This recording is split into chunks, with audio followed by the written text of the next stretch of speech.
कल जम्मू कश्मीर व हरियाणा प्रदेश में विधानसभा चुनाव के आए नतीजों में हमारी पार्टी की जो स्थिति रही है, तो उसके बारे में मैं ये कहना चाहूँगी कि हरियाणा कृषि प्रधान प्रदेश है।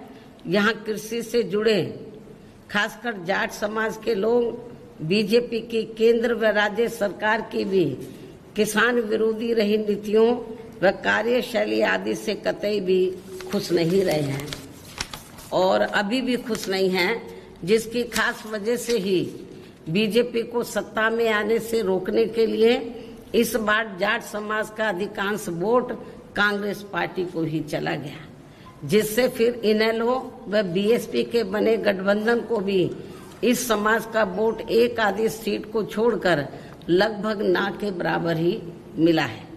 लेकिन इनकी जातिवादी मानसिकता की वजह से जाट समाज का वोट बीएसपी उम्मीदवारों को तो बिल्कुल भी नहीं मिला है, जबकि बीएसपी का दलित बेस वोट पूरा का पूरा इनेलो के उम्मीदवारों को ट्रांसफर हुआ है। इतना ही नहीं बल्कि श्री चौटाला परिवार से जुड़ा जाट समाज का भी वोट इनमें आपस में फूट होने की वजह से फिर इसका भी ज्यादातर लाभ बीजेपी को ही मिल गया है। वहीं दूसरी तरफ गैर जाट समाज का वोट भी इनकी इस लड़ाई में अधिकांश बीजेपी को ही चला गया, जिससे यहाँ बीजेपी को फिर से अपनी सरकार बनाने का मौका मिल गया है। कहने का तात्पर्य यह है कि इस बार हरियाणा प्रदेश का ये चुनाव जाट व गैर जाट समाज में ही बंटकर रह गया और इन सब से फिर बीएसपी को काफी नुकसान हुआ है।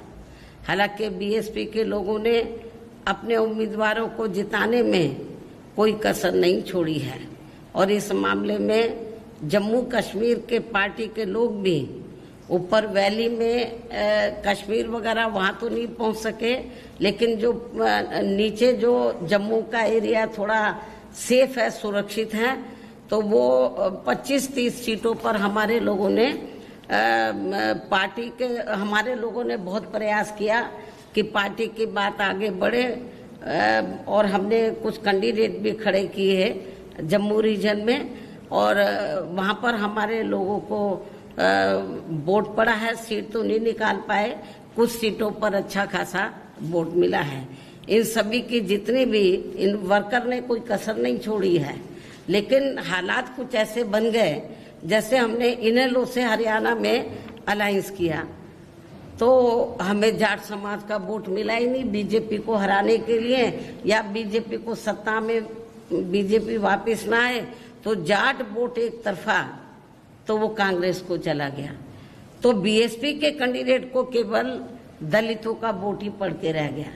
यदि वो थोड़ा वोट भी हमें 2-3% मिल जाता तो हमारी कुछ सीटें जरूर निकल आती, लेकिन जाट समाज का वोट वो बीजेपी को सत्ता में आने से रोकने के लिए वो कांग्रेस को चला गया।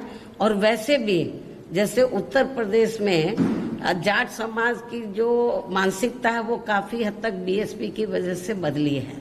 उनकी जातिवादी सोच काफी उत्तर प्रदेश में जाट समाज की बदली है, लेकिन अभी हरियाणा में नहीं बदली है। तो उनकी जो मानसिकता है दलितों के मामले में तो वो भी अभी पूरे तौर से परिवर्तित नहीं हुई है और यूपी में हुई है। हमारे एमएलए भी बने हैं और जब मेरी सरकार बनी 2007 में पूर्ण बहुमत की तो वहाँ पर हमने जाट समाज के कई लोगों को मंत्री आदि भी बनाया है। तो हमें यूपी की तरह अभी इनकी मानसिकता को हरियाणा में बदलना होगा, जो अभी पूरे तौर से नहीं बदली है। तो लेकिन इसके बावजूद भी हमारे लोग मैदान में डटे रहे और उन्होंने प्रयास किया कि अपनी पार्टी के कैंडिडेट जीतें, अच्छा वोट पड़े। इसके लिए मैं जम्मू कश्मीर व हरियाणा प्रदेश में जो पार्टी के लोग हैं उनकी मैं बहुत बहुत आभारी हूँ। इसके साथ ही यहाँ मैं ये भी बताना चाहती हूँ, ऐसी ये स्थिति जो अभी आई है खास तौर से हरियाणा में, ऐसी ये स्थिति आगे भी पैदा हो सकती है। इसलिए अभी से ही हमें यह अपनी रणनीति में भी अब हमें थोड़ा बदलाव करना होगा। क्या करेंगे वक्त आने पर आप लोगों को बता दिया जाएगा।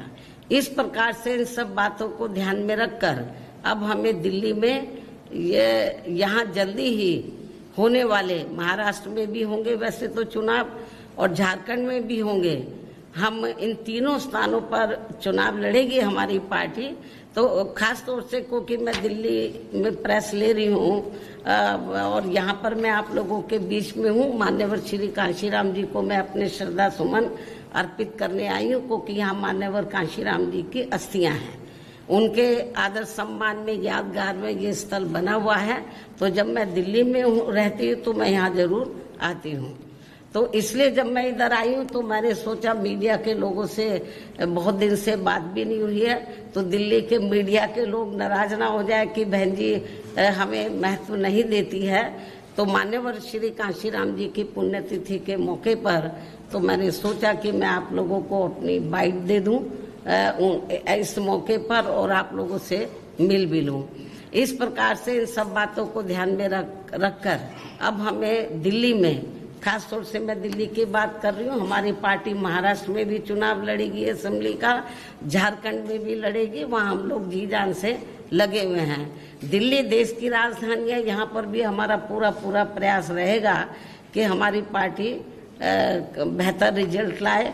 और इस बार तो ऐसा लगता है तिकोनी लड़ाई होगी, तो कांग्रेस अलहदा, आम आदमी पार्टी अलहदा, बीजेपी अलहदा। तो इस तिकोनी लड़ाई में हो सकता है कि हमारी पार्टी को कुछ फायदा हो जाए। डायरेक्ट फाइट में हमें नुकसान होता है, जब 3 कोनी 4 कोनी लड़ाई होती है तो उसका हमें लाभ भी मिलता है। तो इस प्रकार से इन सब बातों को ध्यान में रखकर अब हमें दिल्ली में यहाँ जल्दी ही, खासकर दिल्ली में यहाँ जल्दी होने वाले विधानसभा चुनाव में भी काफी सावधान रहना होगा। ये जो भी कुछ हरियाणा में हुआ है या पार्लियामेंट के चुनाव में जिस तरीके से आरक्षण बचाओ, संविधान बचाओ की आड़ में वीकर सेक्शन के लोगों को गुमराह किया और उनका वोट काफी हद तक इन्होंने बांट दिया, तो इन सब बातों को ध्यान में रखकर तो दिल्ली के लोगों को भी काफी सावधान रहना होगा। जिसके लिए आज दिल्ली से आए, क्योंकि जब मालूम है मैं इधर आ रही हूँ तो दिल्ली प्रदेश के लोग भी बड़ी तादाद में इधर आ रहे हैं। उनको भी उनसे वो मुझसे भी बात करेंगे और जिसके लिए आज दिल्ली से आए हुए लोगों को जरूरी दिशा निर्देश भी दिए जाएंगे। इन्हीं जरूरी बातों के साथ ही अब मैं पुनः मान्यवर श्री कांशीराम जी को अपने श्रद्धा सुमन अर्पित करते हुए अपनी बात यही समाप्त करती हूँ। धन्यवाद। जय भीम व जय भारत। एक सवाल है कि कहाँ कमी रह गई हरियाणा चुनाव में, जो गठबंधन के जाटों का वोट ट्रांसफर नहीं हो पाया? क्योंकि हरियाणा में मैंने बताया कि अभी वहाँ पर जो जाट समाज के लोग हैं, उत्तर प्रदेश की तरह, उत्तर प्रदेश में तो जाट समाज की जातिवादी मानसिकता जो दलितों के प्रति काफी हद तक बदली है हमने, लेकिन अभी हरियाणा में जो जाट समाज है उनकी जातिवादी मानसिकता अभी तक बदली नहीं है। तो एक तो ये कारण रहा है कि उन्होंने वोट नहीं दिया। दूसरा ये रहा कि वहाँ का जो जाट समाज है ये सोचता रहा कि बीजेपी को किसी भी कीमत पर हमें सत्ता में आने से रोकना है। तो जाट समाज के लोगों ने सोचा कि यदि हम विभिन्न गठबंधन को अपना वोट बांट देंगे तो बीजेपी फिर सत्ता में आ जाएगी। इसलिए जाट समाज के लोगों ने बीजेपी को सत्ता में आने से रोकने के लिए उन्होंने अपना एक तरफा वोट कांग्रेस पार्टी को दे दिया, जिससे हमारी पार्टी को ये नुकसान हुआ है। ठीक है,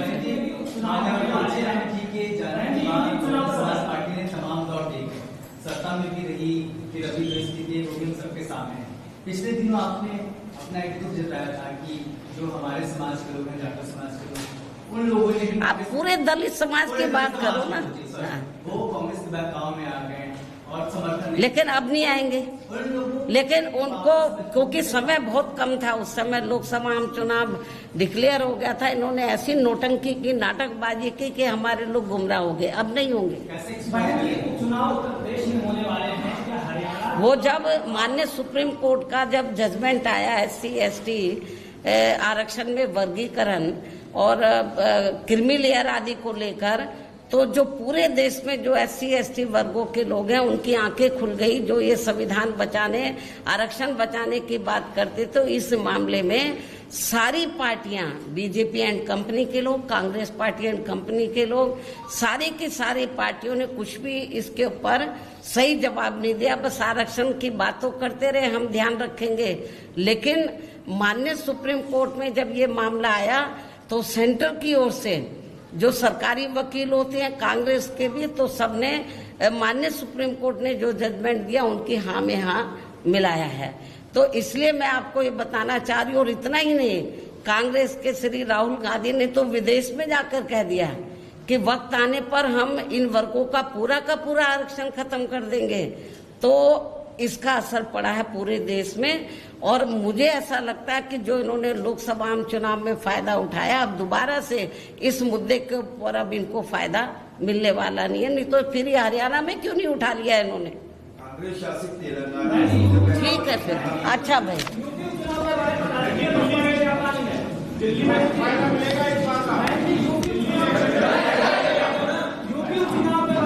यूपी में जो 10 सीटों पर विधानसभा के बाय इलेक्शन हो रहे, हमारी पार्टी 10 सीटों पर अकेले अपने बलबूते पर ये चुनाव लड़ेगी।